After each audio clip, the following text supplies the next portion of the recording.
that week that you had to sit out, was that kind of a mental reset for you as well, as much as it was getting right physically?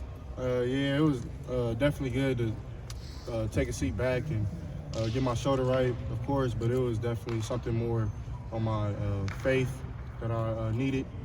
So I just relied on God in that moment. It was definitely tough not playing that week, but I feel like it was the best for this team and for the season. CJ, how about there's two big games here looming, but can you take it one at a time? Yeah, any game you have to take one at a time. Two great opponents coming up, but right now our focus is on Michigan State and beating them. So definitely, and I feel like especially in college football, you can lose any week. So we're prepared for Michigan State right now. CJ, I know your focus is on Michigan State, but there's the Heisman race is going on. Some people think you're the front runner. Do you care about that? What do you think about that? How are you approaching it? Yeah, right now I'm just focused on Michigan State. At the end of the day, we have 2, hopefully 3 more games left. And at the end of the day, I just want to win those games as a team. So whatever happens, happens. Of course, it's a blessing just to even have my name up there, but I don't even look at that type of stuff. At least I try not to. I even tell my family members not to send stuff like that to me. Really? Just to really focus in on that opponent that week, which this week is Michigan State. I asked Chris what has most impressed him about you this year. He said it was really off the field stuff. How much pride do you take in that and developing as a leader? Because obviously you don't have any experience coming in this year. That's kind of a challenge, I'm sure, to do that. How were you able to do that? How proud are you of yourself, I guess, that you've been able to handle that role? Yeah, well, thank you. Thanks to God. I mean, I've always been in a leadership role ever since I've been 5 years old. I've always felt like God has called me to be a leader, not just only of football, but of men in general. So, I mean, it wasn't a surprise when I came to Ohio State and they asked me to be a leader or any. I always felt like I was one, no matter what if I was a captain or not, whatever it was. I felt like I had to lead people. So I feel like more off the field, it's showing people, at least trying to lead people to Christ. And of course, I'm not perfect, but I try in a sense. And I feel like guys respect me for that. Of course, I have great teammates like Cameron Badd, Master T, Xavier Johnson, guys who are deep on their faith. So I try to really rely on them, and they help me a lot. CJ, how close was Today's been like, most days are really out of it, but last week was pretty much your best week of preparation. I guess what kind of clicked going into that game that maybe led to that level? Honestly, I'm not sure. At the end of the day, I mean, I feel like every week I approach it the same. Every team I approach it the same. It's not like one week I watch less film just because I think it's a lesser opponent. I would never do that. That's how you lose. So, I mean, every week I'll watch, if not more than the same amount of every week. So, I don't know why he thought that week was, but I mean, I think it's a good thing more than a negative.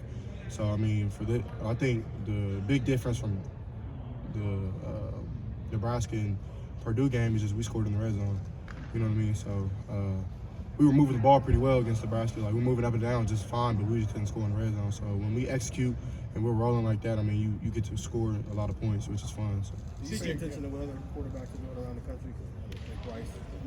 Well, yeah, my buddies like Bryce, like my homies Bryce, my homie Matt Corral, DJ. I watch DJ's games. Like the people who I know, like Derek King, I know he's out now. Jeff Sims. There's a lot of quarterbacks out there that I'm homies with. So I definitely try to watch other guys' games, but I don't really try to critique them. That's not my job. I watch the support. I know you both California guys. Like, where did that relationship with Bryce specifically? How that relationship kind of started? Yeah, me and Bryce probably met in around like freshman year of high school or eighth grade. Eighth grade going into freshman year, and we've been close ever since. So I mean, me and Bryce often FaceTime and we talk. And we won't talk about football. We'll just talk about life, our parents. Different things of that. So, I mean, it's good just to have a brother who's kind of going through the same path as you. And, I mean, he's big on his faith, too. So, I mean, I just feel like our relationship is awesome. What was the circumstance of that meeting? How did y'all meet when you were like you said, when you were younger? For me and Bryce? Yeah. Oh, I'm not sure. It was probably just like a little 7-on-7. Or I know we used to play against each other in basketball when I played for the Inland Forest. And he played for a team called the City Stars. So, I mean, I think that was the first time we ever originally met, but we didn't really know each other as football players. But I remember in the 8th grade, we actually played each other. He played for the IE Ducks. I played for the Snoop Dogg Steelers, and they whooped our butts that night. So, I mean, yeah, they had a hell of a team. They got I think they had 18 dudes go D1 on that one team. We had 10. So, I mean, yeah, I think it's on YouTube.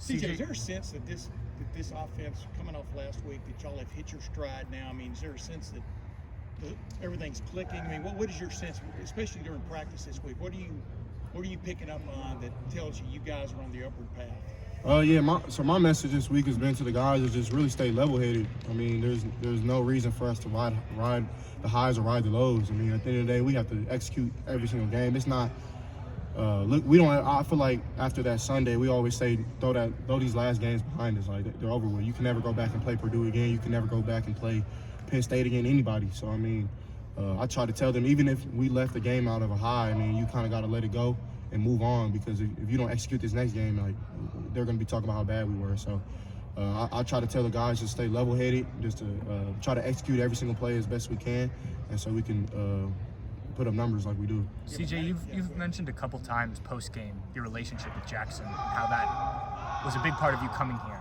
Could you elaborate on how you guys met and what it was that convinced you that this was a place for you because of him? Yeah, so it was the opening in 2019, my junior year going to my senior year in high school, and I went to the Elite 11, but then we had the opening, which was like 7-on-7. So I had G. Scott, Julian Fleming, and Legend Cavazos on my team. Jackson wasn't on my team, but he was still doing good at the camp.